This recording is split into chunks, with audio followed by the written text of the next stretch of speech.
Está começando o HQueiros, o seu podcast sobre HQs e coisas aleatórias. Olá, eu sou o Fábio Aniende. Olá, eu sou o Felipe Fares. Eu sou o Diego Lima. Bora para o tema de hoje.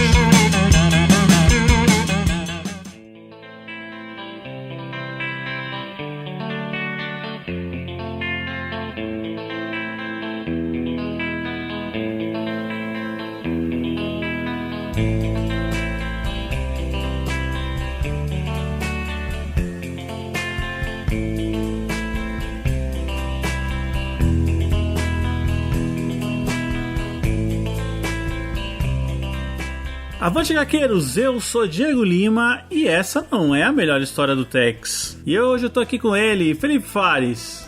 Olá, pessoal, e hoje vamos atrás de mais malfeitores. Vamos dar tapa na cara de bandido hoje. Opa! E aqui do meu outro lado tá ele, Fábio Aniende. Pessoal, temos um encontro marcado na colina dos pés juntos. Cara, eu adoro esses nomes, cara, eu adoro. É demais, cara, é demais. Não é datado, mas ele é uma impressão de uma época extremamente velho oeste, né, cara? Não tem como, né? Com certeza. Você imagina um outro cenário onde exista a necessidade de uma colina dos pés juntos, né? Bom, então hoje a gente vai falar aqui sobre a história de Tex El Muerto, esse herói italiano. Um herói americano escrito na Itália, né? Verdade.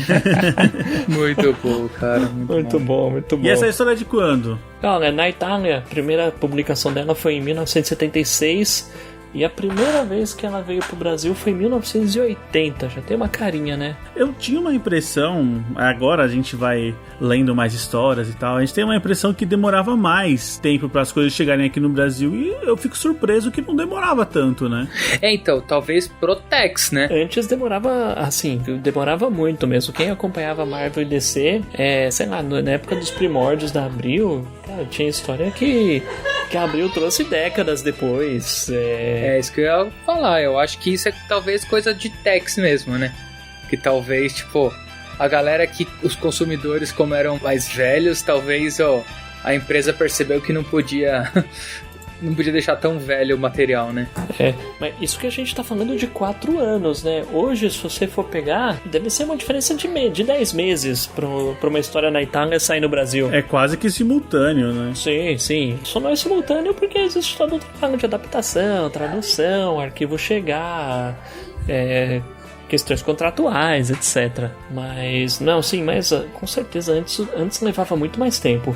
Isso é verdade. E hoje a gente vai falar aqui de El Muerto, que o Fábio já tinha comentado que ela é uma das histórias mais cultuadas pelos fãs, é isso? Sim, essa é uma das histórias favoritas dos fãs aí, muitos consideram, inclusive, a melhor história do Tex de todos os tempos. E assim, é uma história tão cultuada que eu tava dando uma olhada nas coisas aqui pra gravar esse material e eu vi que eu tenho 3 versões dessa história aqui. Caraca, Fábio, aí sim. Pois é, assim, e todas publicadas pela Mitos. Eu não tenho a edição que eu não coleciono o Tex mensal, né? Porque eu não sou louco, mas a edição da VEC lá, quando lançou a primeira vez, eu não tenho. Mas eu tenho... Bom, já vamos entrar nessa seara. Essa história foi publicada no Almanac Tex número 7 da Mitos Editora em abril de 2001. Depois, na época do falecimento do Sérgio Bonelli, a Mitos publicou uma edição em formato italiano com algumas histórias clássicas dele, uma história clássica do Zagor, uma do Tex e uma do Mr. No. E essa foi a escolhida do Tex. Então em 2011 foi publicada essa versão em formato italiano e colorida. E também saiu aí a coisa de 2 anos atrás, ela foi lançada no Tex edição histórica, número 97 ou 98, se não me engano. E aí, bom, o lançamento do Tex edição histórica é porque essa é uma coleção que pretende lançar tudo de Tex em ordem cronológica desde o seu início. Caraca, então, que demais. Eu tenho 3 El Muerto aqui em casa. Não, mas é uma história, assim, muito legal. De um tom, assim, de certa forma simples, né? Aborda um tema simples, cara, mas muito bacana. Eu vou defender aqui quando eu falei que essa não é a melhor história do Tex, porque eu tenho um ponto e eu sei que você vai concordar comigo. Não, eu já nem considerei. Você comentou, eu já fiz que não ouvi, cara. Não, mas pra mim acho que também não é a melhor, não. Até porque, às vezes, eu evito ficar com esse negócio, tipo, não, essa é a melhor história que eu já vi. Porque... Sim, você tá porque certo. Tex tem muita história boa, cara. Mas é que é impossível você falar que essa história é a melhor e não tem o Kit Carson. Como isso? É verdade. Não, cara, sem o Kit é a mesma coisa que um Zagor sem o Chico, velho, não dá. É verdade. O pior é que essa era uma característica do Guido Nolita quando ele escrevia as histórias do Tex.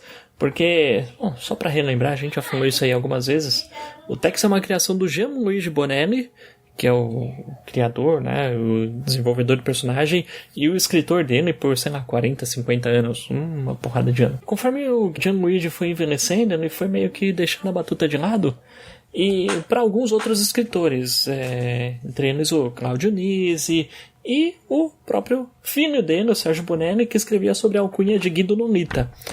E enquanto Gianluigi Bonelli usava e abusava do Tex acompanhado dos seus chamados companheiros, ou pards, como eles se chamam, que eram o Kit Carson, o Jack Tigre, que é o Índio Navajo, e o próprio filho do Tex, que é o Kit Wheeler. As histórias do Gianluigi Bonelli eram recheadas desses 4 personagens. O Guido Nolita preferia muito mais deixar sempre o Tex sozinho a maioria das vezes.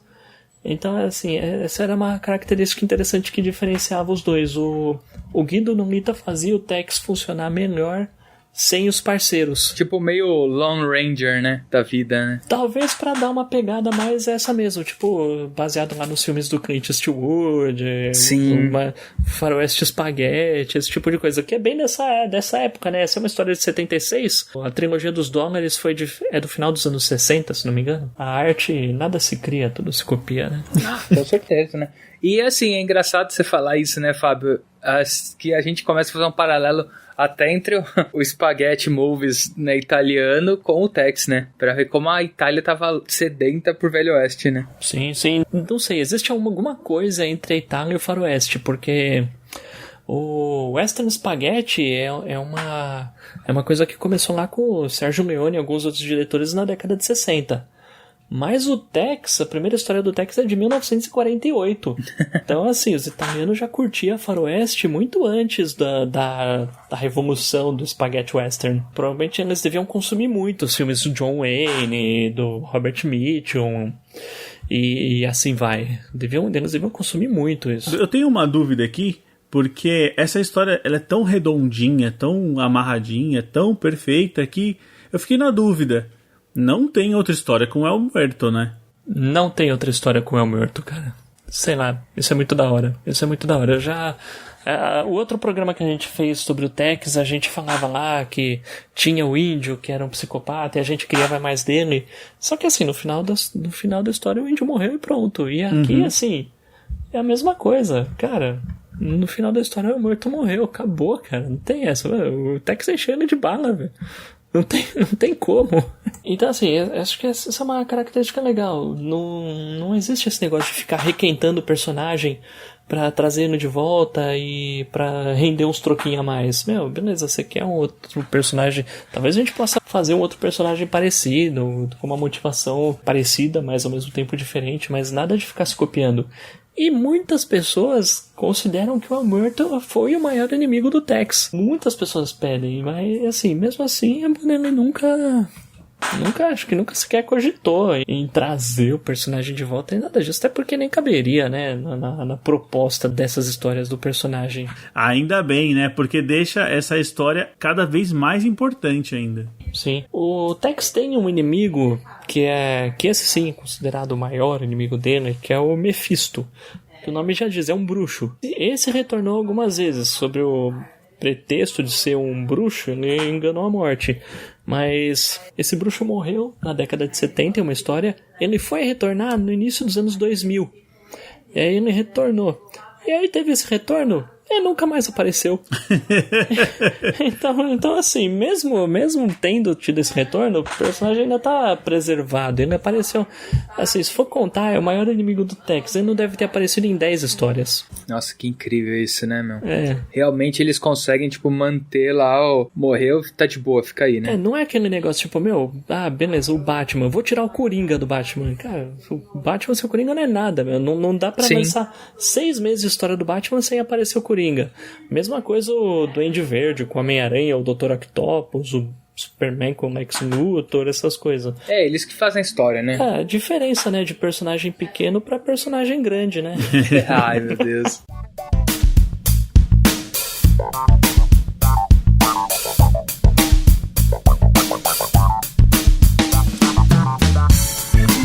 Bom, pessoal, temos recado pra hoje? Temos sim. Hoje temos muitos recados, hein? Vamos ouvir? Bora lá. Fala, pessoal do podcast HQueiros. Aqui é o Revira Bruno, lá do Friday Night Pizza. Caras, acabei de ouvir o episódio de vocês sobre o Condado de Essex. Gostei muito do bate-papo. É um dos meus quadrinhos favoritos do Lemire. Só que, não sei vocês, eu acho que o Lemire ele repete muitos elementos e muitas histórias de quadrinho deles. Por exemplo, o Condado de Essex e aquele outro que foi pela editora Nemo, Nada a Perder, tem história um pouco parecida, né? Eu não sei se vocês sentiram isso também. Mas eu gosto muito dos dois quadrinhos, admiro bastante a arte do Lemire, apesar dele fazer os personagens muito parecidos uns com os outros, mas é a identidade do artista, né? Isso a gente tem que respeitar. E como ele faz boas histórias, ele tem desculpa pra isso, né? É isso aí, galera. Ficou aqui a minha opinião, um abração pra vocês, continuem um trabalho que é muito legal. E adorei também o episódio ter terminado com a música do Rush, que é uma das minhas bandas favoritas. Abração, falou! Valeu aí, Bruno. Eu ainda não li o Nada a Perder, ainda tá na pilha aqui, né? Mas realmente, assim, a parte das feições dele serem iguais dava até um certo de uma dificuldade em compreensão, né? Principalmente quando tinha muito pulo no tempo, né? O que vocês acharam, gente? Com certeza. Bom, acho que até que de certa forma era proposital, pelo menos no Condado de Essex. Acho que pelo menos as caras do Vince e do Jimmy ser a mesma. Sim. Acho que devia ser proposital, né? Não era possível. Acho que é relação familiar, né? E sobre ele repetir elementos nas histórias, eu também não li o Nada a Perder, mas eu aposto que tem um celeiro, cara. E tem gelo, né? Eu imagino que tenha gelo também. Sim, e Rocky? Bom, primeiramente, muito obrigado a Revira Bruno, lá do podcast Friday Night Pizza. Quem não conhece, vai lá ouvir, cara, é um pessoal muito legal. Eles já estiveram aqui participando com a gente. O Fernando também, lá do podcast, vive aparecendo aqui. Então, se você gosta de HQueiros, você vai gostar também do Friday Night Pizza. Muito obrigado pela participação. Fábio, eu tava tentando lembrar aqui, eu acho que celeiro não tem no Nada a Perder. Caramba, hein? Mas Família Desgraçada, Gelo, Ok. Temos um plot twist aqui, então. Provavelmente, mas pode ser só a minha cabeça me enganando. Temos mais um recado, vamos ouvir? Demorou? E aí, galera do HQueiros, tranquilitos, aqui é o Jean. Sobre o último episódio, Camelote 3000. Show, gostei bastante. Não conhecia nada, claro que Herto sim, mas também nunca li as Brumas de Avalon que vocês estavam falando. Mas eu conheci o que vocês citaram sobre o Bernard Cornwell, que é Corna, né? Corn. Não sei pronunciar o sobrenome dele, mas eu li os 3 dele, que é o Rei do Inverno, o Inimigo de Deus e eu esqueci qual que é o outro lá, que é muito bom. Ele conta a história de Arthur pela visão do lanceiro deles. Acho que é o Diffel. Ele trata essa história de uma forma mais, tipo, a magia seria um meio que truques, a visão que a gente tem de todos os personagens, elas são bem modificadas, sabe? Mas o Lancelot, ele é tratado igual o, do Shrek 2, qual que era aquele, o rei lá, que era um rei bem paspalhão, tá ligado? Tipo, eu sou foda, eu sou isso, mas não fazia porra nenhuma. E é bem aquele personagem, cara, igualzinho, incrível. Parabéns aí pelo episódio, eu tenho que correr atrás dessa história. Falou aí, abraço pra vocês. Ô Jean, cara, eu li esses 3 livros também do Bernard Cornwell e são muito legais. O Bernard Cornwell, ele coloca uma pegada, tipo, baseado em achados arqueológicos, como se aquilo fosse o Rei Arthur além da lenda, como realmente aconteceu. E realmente tem essa característica. O Merlin é um charlatão. Chega a existir Avalon e eles até acreditam na magia, mas já não funciona, meio como se a magia tivesse indo embora. E também tem essa característica do Lancelot. Nesses livros, o Lancelot é um baita de um covardão e mentiroso. Ai, que demais, meu. Bem bacana. E, cara, corra atrás de Camelot 3000, porque é uma baita história, cara. É uma história sensacional, vale demais. É uma peça que vale a pena ter na coleção, né? Vale mesmo, viu? E eu acho que o personagem que ele tava tentando lembrar do Shrek é o Lord Farquaad, não era? Acho que meu, que é um tampinha, né? Um personagem muito escroto, né, cara? Shrek é muito bom. Acho que é um dos primeiros desenhos pra criança peronomútil, né? Que acho que era mais pra gente pegar as nuances do que pra criança em si, né? Sim, pelo menos inteiramente, né? Porque às vezes você pega um Toy Story ali, alguma coisa, sempre tem uma piadinha ou outra, mas esse aqui era inteiro pensando no público adulto. Caramba, que legal. Bom, Jean, muito obrigado pela sua participação novamente. É sempre importante a sua contribuição aqui. Bom, mas a gente recebeu um e-mail, né, gente? Opa, isso aí. Bom, recebemos um e-mail do Marcelo Araújo. Vamos lá. Olá, gaqueiros. Sou Marcelo, um paulistano fã de quadrinhos e música que mora em São Carlos, São Paulo. Sensacional saber essa história tão curiosa e aparentemente tão simples. Ele tá falando do Condado de Essex, no nosso episódio 97. Uma curiosidade sobre Essex. É a terra da banda de Depeche Mode, sobreviventes dos anos 80 e está aí até hoje. Obrigado pelo ótimo episódio e um abraço. Bom, Marcelo, muito obrigado pelo seu e-mail. A gente ficou muito feliz de receber e-mail, né, gente? Hoje em dia, imaginar que alguém parou para escrever alguma coisa para você... É aquilo que a gente já comentou, né? Assim, não tá a fim de mandar um áudio? Tudo bem, manda um texto, né? É sempre legal receber essa interação, né? Exato. E eu também confesso que eu não sabia que o Depeche Mode era do Canadá. Eu acho que eu até já tinha ouvido em algum lugar, mas nunca ia lembrar que eles eram de Essex, meu. Nunca mesmo. Muito específico. Se eu tivesse lembrado, eu tinha colocado lá no programa de algum modo. Assim como o Revira Bruno também, que já comentou aqui, falou que gostou do Rush. Cara, Rush e Canadá é impossível não ter associação, né? Com certeza. Eu acredito que seja uma banda que nós três gostamos muito, assim. Então sempre vai aparecer. Comentei isso no nosso grupo do Telegram, quando o Bruno, que participa do grupo, se manifestou lá sobre o Rush. Vale comentar aqui que tá no nosso feed também. Pessoal, quem gosta de Rush, a gente já gravou um episódio secreto sobre a banda, tá? Ah, é verdade. Bora lá, pessoal. Isso é pra mostrar que os episódios secretos muitas vezes não tem relação nenhuma, né? Nossa, não mesmo. O episódio que vai no feed. Muitas vezes não, acho que sempre. Acho que a gente nunca repete um tema. É bem difícil ter alguma relação, bem variado. Bom, mas e aí você que ouviu aqui o Fábio falando sobre episódio secreto, o que isso quer dizer, né? Bom, é muito simples. Nós temos uma campanha de financiamento coletivo, estamos no PicPay e no Catarse, e se você quiser conhecer esses episódios secretos, quiser entrar num grupo lá no WhatsApp com a gente, tem os nossos padrinhos também, é muito fácil. É só você pesquisar no Catarse, no PicPay, HQueiros, ver as nossas recompensas, e a partir de R$5 você já tem acesso ao grupo do WhatsApp e também vai receber um episódio a mais por semana. Isso mesmo, só os nossos padrinhos recebem 2 episódios toda semana. Já passamos de 60 episódios, ou seja, tem muito conteúdo para você chegar lá agora para consumir, tem muita coisa pra gente debater. Bom, mas se não for o momento, né? Eu gosto de vocês, mas ainda não tô no momento legal para ser padrinho. Temos a opção também de um grupo aberto no Telegram. Vá lá na bio do nosso Instagram, tem um link direto, ou você pode pesquisar no Telegram por Podcast HQueiros.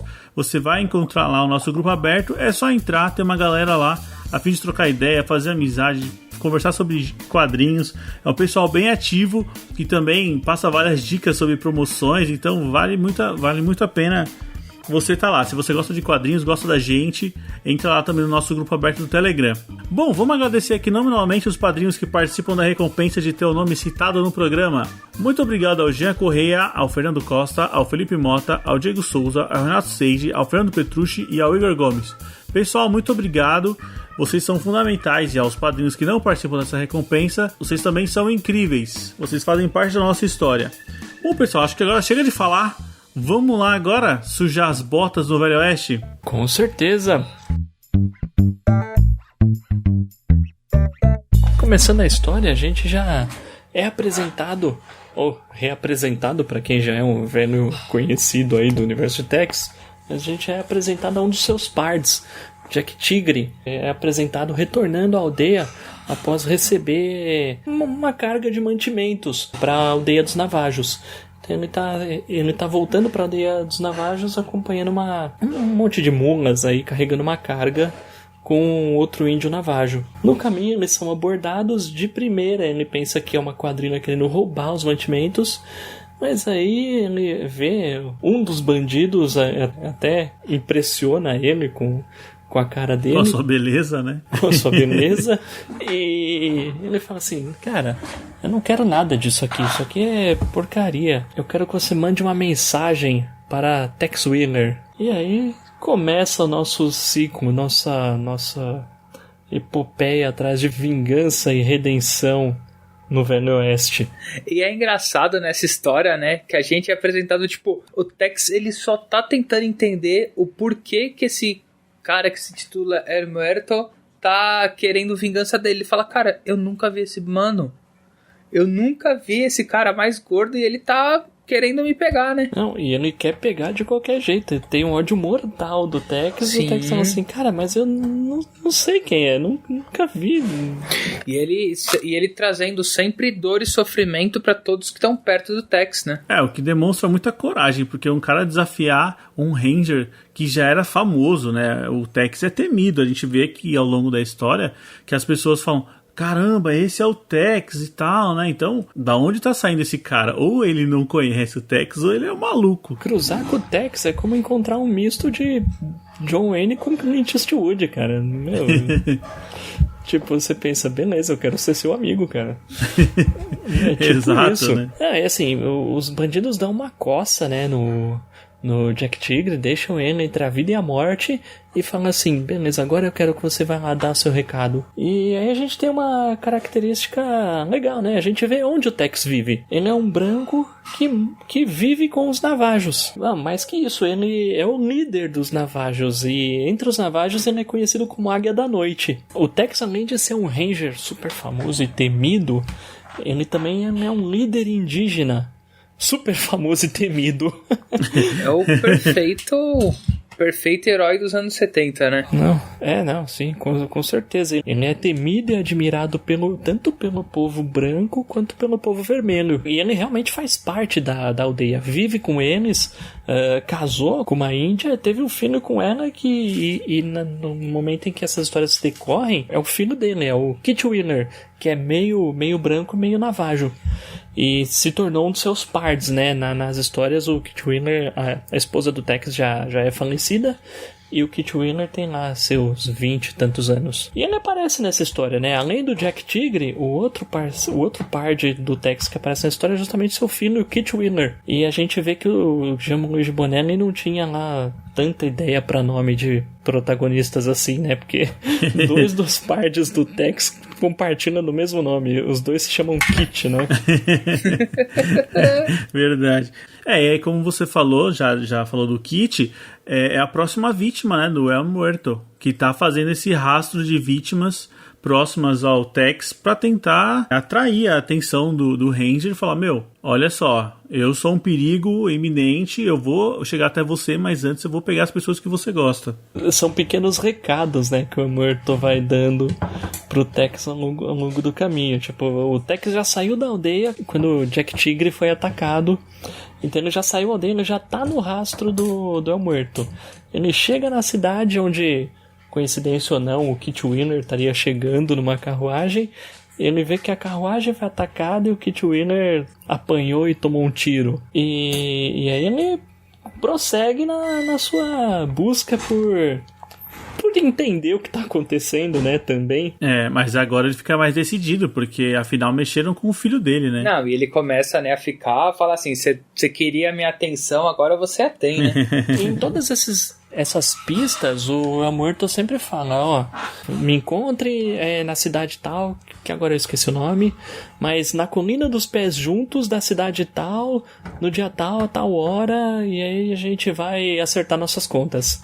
Então é sempre isso. Então o Tex tá seguindo, ele quer descobrir, antes de chegar lá, ele quer descobrir quem é esse cara, e até, na verdade, ele até tenta pegar eles antes de chegar lá.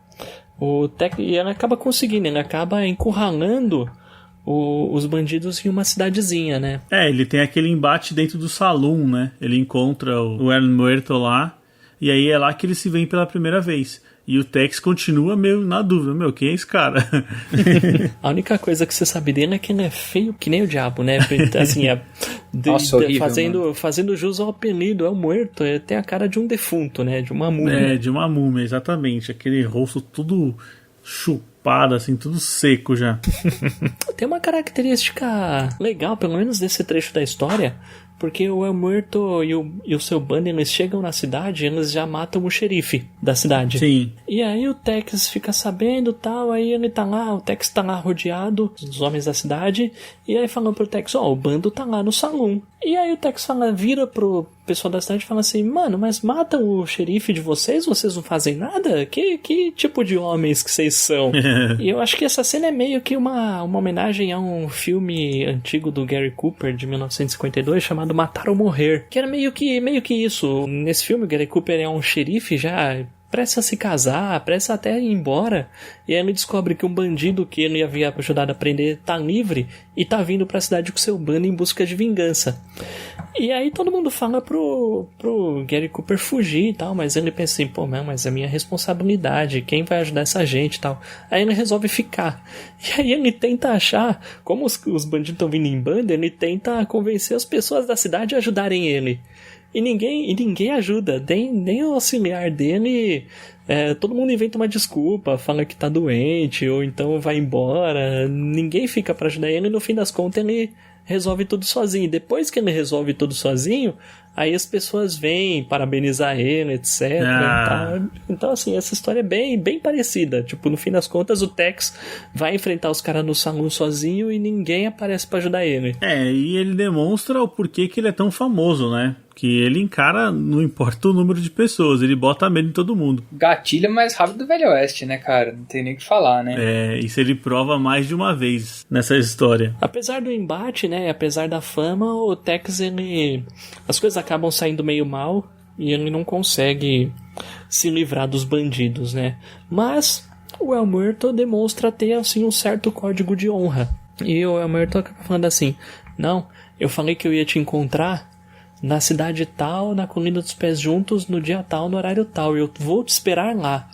E meio que eles vão embora. Eles levam um refém, né? Que é o que faz o Tex ter uma certa urgência de encontrá-los de novo. Sim, mas aí até nesse ponto ele vê, então o próprio Tex vê, o El Muerto parece ter um certo código de ética, então eu acho que ele não vai maltratar o refém se eu não tentar perseguir ele agora. E aí é o que ele faz, o Tex espera e aí ele parte pra hora do duelo, né?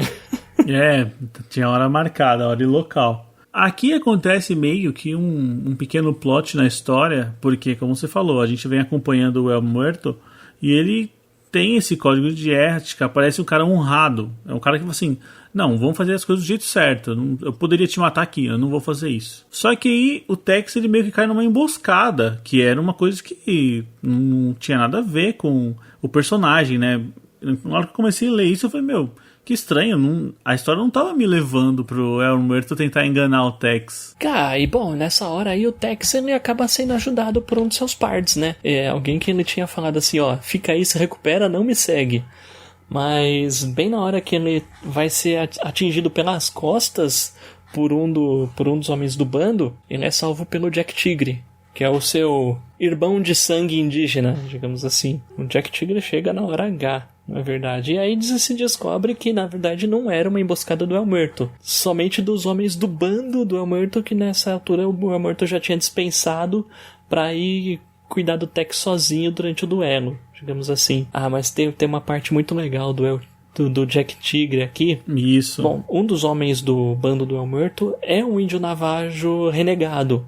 É um índio que renegou a viver na aldeia pra morar com os homens brancos. E aí o Jack Tigre, depois de debelar a ameaça, né, esse índio está fugindo, o Jack Tigre vai atrás dele. E o tigre, no fim das contas, acerta a perna dele, e aí esse cara fala assim, não, por favor, me dê a honra, me dê a chance de morrer como um guerreiro navajo. Duele comigo, algo assim, meio que fazendo de tudo pra sobreviver. O Jack Tigre fala assim, eu nunca negaria a honra de um duelo pra um guerreiro indígena, mas aqui na minha frente eu só vejo um homem branco.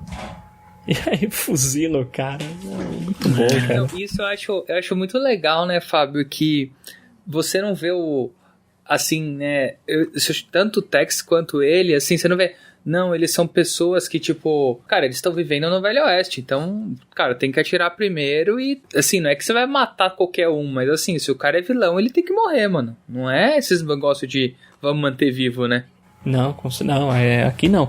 Assim, ainda é um Velho Oeste bem romanceado. Com certeza. É difícil a gente ver o Tex atirando primeiro. É sempre assim, vamos atirar pra cima pra dar uma chance pra eles. E aí depois que atiram no Tex, aí, agora sim, agora vamos fuzilar eles. E no Velho Oeste real não era assim. Não tinha esse negócio de tipo, não, vamos fazer um duelo. E mesmo a mira dos caras devia ser ruim pra caramba. Certeza. Nas histórias todo mundo é muito bom com a arma, né, Fábio? Nossa. Nas histórias demais, o cara mano. joga a moeda no ar e atira, acerta ela 3 vezes. Meu, na vida real, acho que se o cara tivesse a 10 metros de distância, já era impossível acertar, sei lá. Enfim, aí a gente já vai se encaminhando pro último ato aqui da nossa história, pro encontro do Tex com sua nêmese. Enfim, ele chega lá na cidade, é uma cidade fantasma, mas chegando lá ele se dirige para a Colina dos Pés Juntos. Ele encontra o Muerto, o sol tá se pondo, ele encontra o Muerto cavando uma cova. E aí o Muerto revela por que ele tem tanto ódio do Tex. E aí a gente é mostrado uma outra história, né? Onde o Tex estava procurando uma família de criminosos, né? Esses irmãos já eram conhecidos. Era uma quadrilha que escondia o rosto, né, pra não serem pegos. Mas o Tex já tava na trilha deles e ele acaba enfrentando os irmãos. Só que ele enfrenta 2 e a casa se incendeia, ele não consegue resgatar o terceiro. Assim, não que ele sabia que tinha um terceiro, ele só escuta um som e ele fala, tem mais alguém aqui, Sim, né? Isso. E aí, aí muitos anos se passam, o Tex segue com a vida dele, ele esquece, e aí esse terceiro irmão que se queimou inteiro no incêndio, ele retorna e é o Muerto. É o Paco Ordonez. Paco Ordonez, sim. Ele até fala, então você é dos irmãos Ordonez, né? Que era o Fernando e o Diego. E essa cova que o Muerto cavou pra enterrar o Tex é bem do lado da sepultura dos irmãos dele. Sim. Cara, eu vou te falar que quando eu vi o Hernando Morto cavando e ele fala, Tex, essa cova é sua. Mano, é muito, muito forte isso, né? Assim, um vilão fala, eu tô abrindo a sua cova. Caraca. E a gente sabe, né, que a história do Velho Oeste, quando chega dentro do cemitério, alguma coisa muito pesada vai acontecer. Isso a gente viu no 3 Homens em Conflito, né, que ele também termina nesse momento. Bom, mas agora o Tex sabe com quem ele tá falando, né? Um cara que foi dado como morto mesmo, e ele sabe a origem, né, a família de onde ele vem. Cara, e aí o Muerto fala assim, e aí vai começar o duelo. O Tex fala, tá bom, então vamos contar. Aí o Muerto fala, não, eu tenho aqui esse relógio que toca música, só que não se sabe muito bem, ele caiu na água, e quando eu abro ele demora pra tocar. Então vamos deixar aqui, a hora que tocar a gente atira. Meu! E aí eles ficam na incógnita, tá bom, porque a hora que tocar eles vão atirar. Imagina um momento de tensão, né? Isso num filme ia funcionar muito bem. Nossa, cara, dá pra você transformar em filme qualquer aventura do Tex, né, cara? Isso é incrível, né? Mas no gibi isso funciona muito bem também, porque assim, ele dá na hora que eles estão esperando com a mão já perto do coldre, o desenhista que é até o co-criador do Tex, é o Aurélio Gallepini, a gente nem comentou, né? Mas me dá um close no rosto dos dois personagens e a gente vê que a cara do Muerto tá toda suada de tensão.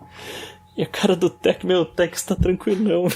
Tá meio até tedioso, né? Ele fala, não vai tocar logo isso? Não, o Tex é só mais um dia na vida dele, né? O Tex é tipo, terça-feira de manhã, tá ligado? O Tex tá de boaça ali, O El Muerto tá pensando assim, eu acho que não foi uma boa ideia. Ele tá pensando, droga.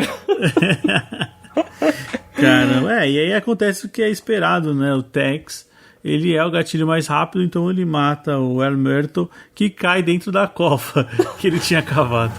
Sim. Eles atiram quase que juntos, pra falar a verdade, porque o El Muerto acerta o Tex no braço também. Sim.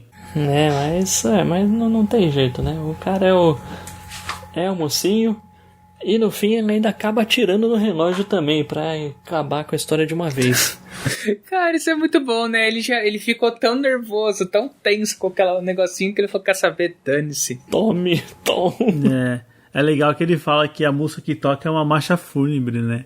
O que tem tudo a ver com o momento. O que eu achei interessante, porque assim, a história acaba agora, né? Então ele terminou com o seu algoz aqui. Mas o que eu acho interessante é que em nenhum momento o Tex, ele se mostra um cara que é indestrutível, um cara que resolve tudo.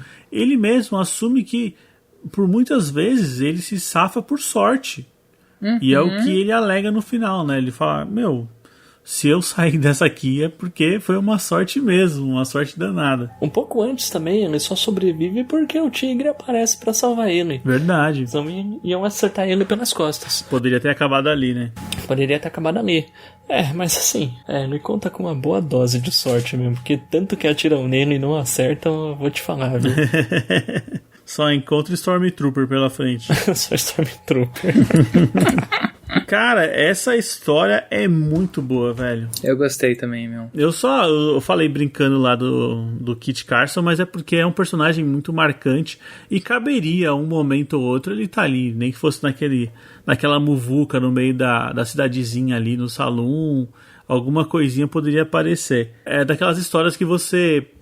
O Tex tem milhões de histórias, mas essa você não vai esquecer, porque ela realmente é marcante. Todos os personagens aqui são fundamentais e têm grandes motivações. Sim, com certeza. Eu realmente destacaria que o único senão dessa história é a ausência do Kit Carson. Eu adoro o Kit Carson. Então, por isso, quando terminou, eu falei, cara, sério que não tem o Kit? Faz falta, mas é incrível. O Guido Nolita, assim, acho que não conseguia trabalhar com o Tex junto com os outros personagens. Ele preferia realmente fazer dele o Lone Ranger mesmo. E isso foi tipo um run numa fase ou não? Chegou um momento que saía história sim, história não, tinha o Kit Carson. Cara, na verdade, eu preciso pegar. O Guido Nolita escreveu algumas histórias do Tex, né? E eu sei que ele não colocava muito, mas ele não escrevia. Mas ele não ficou só ele escrevendo as histórias do Tex. Ele revezou um tempo com o próprio pai dele, depois revezou com o substituto do pai dele, que era o Claudio Nisi. E tanto o pai quanto o Claudio Nisi usavam o Kit Carson e os outros partes de boa. Então acho que não foi tipo uma fase em que o Kit Carson ficou anos sem aparecer, não. Tipo, hora ou outra ele não aparecia, que era quando o Guido tava escrevendo. Ah, legal. Bom, pessoal, então acho que é isso aí. Espero que vocês tenham gostado de mais uma história do Tex. Se você for curioso para conhecer mais sobre os lançamentos, quais são os formatos que você encontra o Tex aqui, a gente tem um episódio lá no antigo episódio 14, Tex, o Caçador de Fósseis. É um programa muito legal também, que a gente focou um pouco mais sobre o personagem. O Fábio deu uma aula aqui. Nossa, o Fábio deu, viu? De anos de lançamento, todas essas coisas tá lá. Então, se você gostou desse personagem, volta lá, escuta que tem mais uma aventura muito legal e também não deixe de consumir, né? Vai atrás que Tex tá... Onde você olha tem uma revistinha do Tex, então vai atrás que vale a pena. É um personagem que tem muito tempo, então o que mais tem são histórias boas para você cair nesse universo aí dos fumetes. E acho que vale sempre a pena repetir, né? O Tex, se bobear, é o personagem mais fácil de se encontrar por aí, seja em bancas, Amazon, livrarias, etc. E a grande vantagem é, você pode pegar qualquer revista, de qualquer número, o que for, você vai aproveitar. Não existe um peso na cronologia, não tem anos que você vai ficar sem entender por não ter pego o começo, não tem nada disso. Mas tem uma história de aventura muito bem escrita, muito bem desenhada. Pode ir na banca e comprar o que tiver na banca, que você vai curtir. É isso aí, essa é mais uma das vantagens que a Bonelli sempre traz. Nossa, sim, cara, com o encadernado faz começo, meio e fim. Porque a gente sabe, né, que é complicado, sim, né? Sim.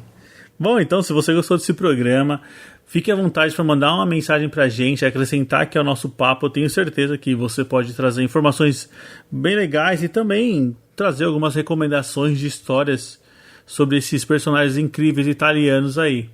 Bom, então é muito fácil entrar em contato com a gente. É só mandar um e-mail para contato@gaqueiros.com.br ou envie um áudio de até 1 minuto para o nosso WhatsApp, que é o 11 96244 9417. Siga a gente nas redes sociais, estamos no Facebook e no Instagram, @podcastHQueiros. E considere participar da nossa campanha de financiamento coletivo, estamos no PicPay e no Catarse.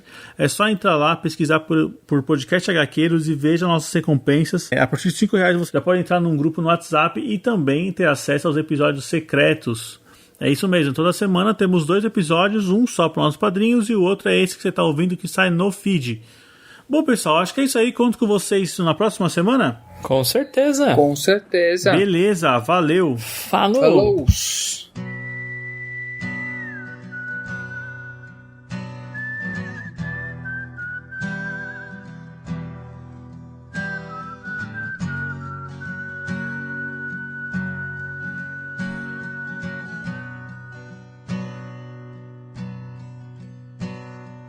This time is different. It's not like the times before. But I cross my heart that I won't kill no more.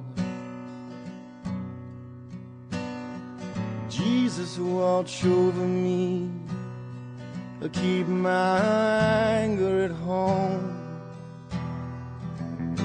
You better bless these wicked hands, 'cause they got a mind of their own. Don't go downtown.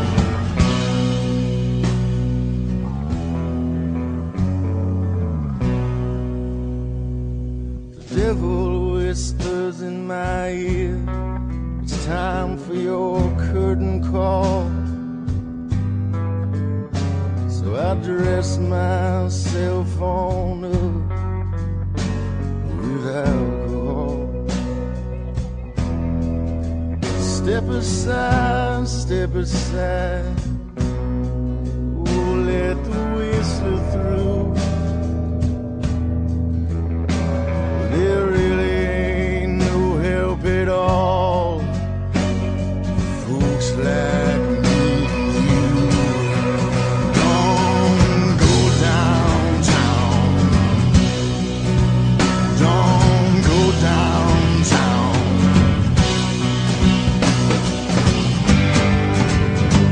Get your goddamn hands up, don't you look at me.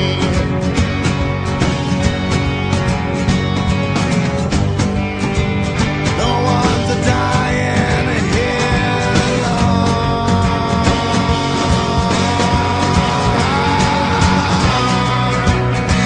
Well, I came to get it on.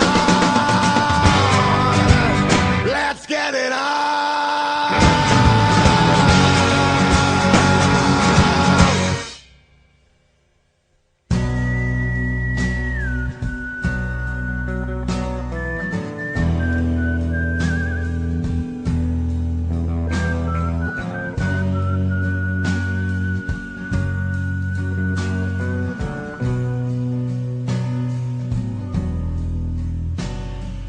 This time is different,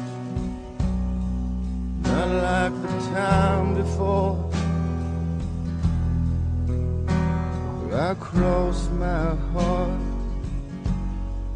that I won't kill no more.